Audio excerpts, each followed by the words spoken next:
오늘은 많은 분들이 좋아하시는 그릭 요거트 이야기를 준비했습니다.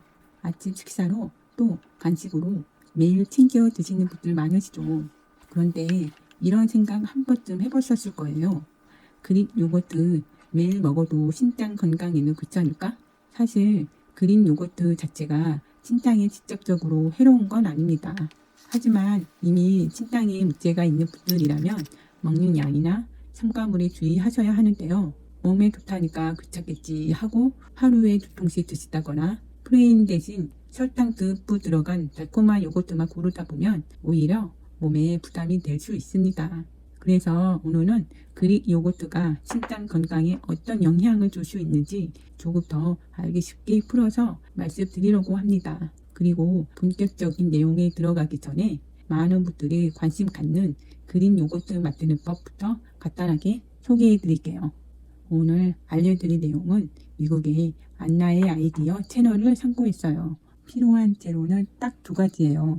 일반 우유 1리터, 요거트 1병.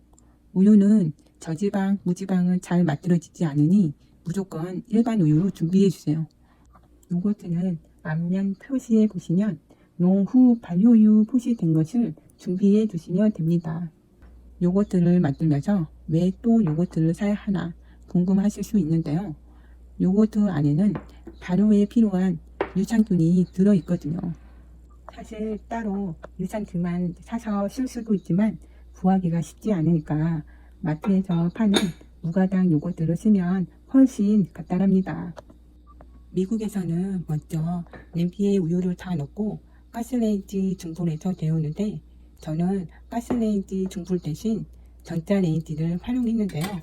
먼저 우유랑 요거트를 실온에서 1시간에서 2시간 정도 냉기를 뺍니다. 만약 시간이 부족하신 분은 따뜻한 물을 담는 그릇에 우유와 요거트를 담가서 두고 미지근하게 하시면 됩니다. 냄비에 우유랑 요거트를 넣고 랩을 씌우고 뚜껑을 닫아요. 전자레인지에 넣고 1분 정도 돌립니다.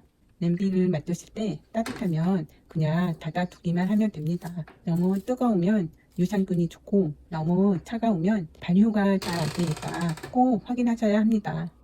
요거트가 잘 발효되는 최적의 온도는 섭씨 42도 정도지만 너무 복잡하게 생각 안 해도 괜찮습니다. 미지근한 상태로 두기만 해도 됩니다. 보통 8시간 정도 지나면 요거트가 잘 굳습니다. 요거트를 꺼내 볼게요. 와, 보이시나요? 엄청 크리미하고 향도 좋아요. 이 상태로 바로 드셔도 되지만 저는 한 단계 더 거쳐서 그릭 요거트로 만들어 볼게요. 요거트랑 그릭 요거트 차이점을 모르시는 분이 많으시는데요. 일반 요거트는 칼슘 함량이 높고 수분이 많아 포만감이 덜 합니다. 칼슘과 비타민이 풍부해 뼈 건강, 장 건강에 도움이 됩니다. 그릭 요거트는 단백질 함량이 일반 요거트보다 높고 탄수화물과 지방 함량은 상대적으로 낮습니다. 단백질이 풍부해 다이어트, 근육 생성, 포만감 유지에 유리합니다. 채를 큰 볼 위에 올리고 국물팩을 씌워주세요. 만보보다는 국물팩이 훨씬 정리하기도 쉽고 깔끔해서 저는 이걸로 하고 있어요. 그 위에 요거트를 천천히 부어주세요. 하룻밤 사이에 요거트에 수분이 빠져나오면서 더 건축해집니다.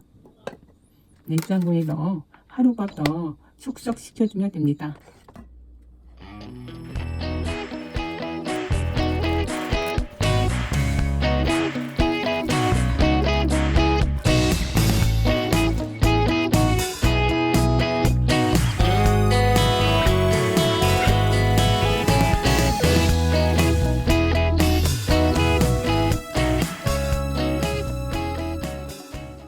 짜잔!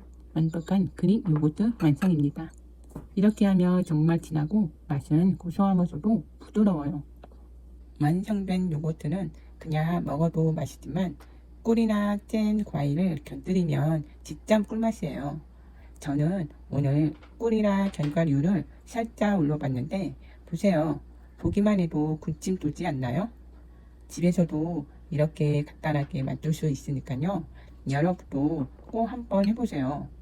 맛도 좋고 건강에도 참 좋아요. 요거트 발효는 꼭 전자레인지만 써야 하는 건 아니에요. 저도 처음엔 전자레인지와 밥솥을 번갈아 쓰면서 만들었는데요. 문제는 집에서 밥을 하거나 다른 요리를 준비할 때 좀 불편하더라고요. 그래서 주로 밤에만 놔둘 수밖에 없었죠. 그러다 보니 찾게 된 게 바로 두유 제조기입니다.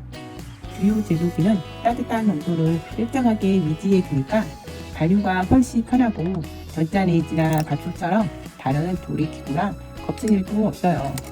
지금은 계속 이 방법으로 사용하고 있는데 확실히 간편하고 안정적이라 추천드리고 싶습니다. 신장은 우리 몸에서 필터 역할을 합니다. 그런데 만성 신장 질환이 있으면 단백질을 먹고 난 뒤 생기는 노폐물이 잘 걸러지지 못해 피 속에 쌓이게 돼요. 이걸 요독증이라고 하고 구역질, 입만 없음, 피곤함 같은 증상이 생길 수 있습니다. 그래서 단백질을 많이 먹으면 신장에 부담이 되기 때문에 먹는 양을 조절하는 게 중요합니다. 이제 본격적으로 신장 질환이 있는 분들도 안전하게 즐길 수 있는 그릭 요거트 섭취량에 대해 말씀드릴게요. 참고로 이 내용은 하와이의 만성 신장 질환 퇴치를 위해 활동하는 비영리 단체 하와이 신장 재단의 자료를 기반으로 정리한 것입니다. 신뢰할 수 있는 연구와 가이드라인을 토대로 알려드리는 만큼 여러분께 도움이 될 거예요. 먼저 그릭 요거트는 단백질이 정말 풍부해서요. 일반 요거트보다 무려 2배에서 3배나 많습니다. 그래서 건강한 분들에게는 장점이지만 신장이 약한 분들에겐 조절이 필요해요. 예를 들어 만성 침부전 초기 단계라면 하루 단백질 섭취량을 체중 1kg당 약 0.8g 정도로 제한하는 게 좋습니다. 60kg 성인 기준으로 하루 약 48g 정도인데요. 이때 그릭 요거트 종이컵 한 컵만 먹어도 단백질이 약 17에서 18g 들어있어서 하루 권장량 안에서 충분히 즐길 수 있습니다. 하지만 만성 신장 질환 중기나 말기 단계라면 단백질 섭취를 더 줄여야 합니다. 하루에 약 33에서 36g 정도로 제한해야 하는데요. 이 경우에는 종이컵 반컵만 드셔도 단백질이 8에서 9g 들어가서 충분합니다. 나머지 단백질은 식사에서 조절하는 게 안전해요. 정리하면 초기 단계라면 종이컵 한 컵 정도, 중기 이후라면 반컵 정도가 적당합니다. 그리고 중요한 건 요거트만 따로 계산하는 게 아니라 다른 음식에서 먹는 단백질까지 모두 합쳐서 하루 권장량을 넘지 않도록 관리해야 한다는 겁니다. 단백질을 줄이더라도 칼로리는 충분히 챙겨서 체중과 근육이 빠지지 않게 하는 게 중요하고요. 신장 질환은 당뇨, 고혈압, 고지혈증 같은 다른 질환과도 연결되어 있기 때문에 함께 고려해야 훨씬 더 안전합니다.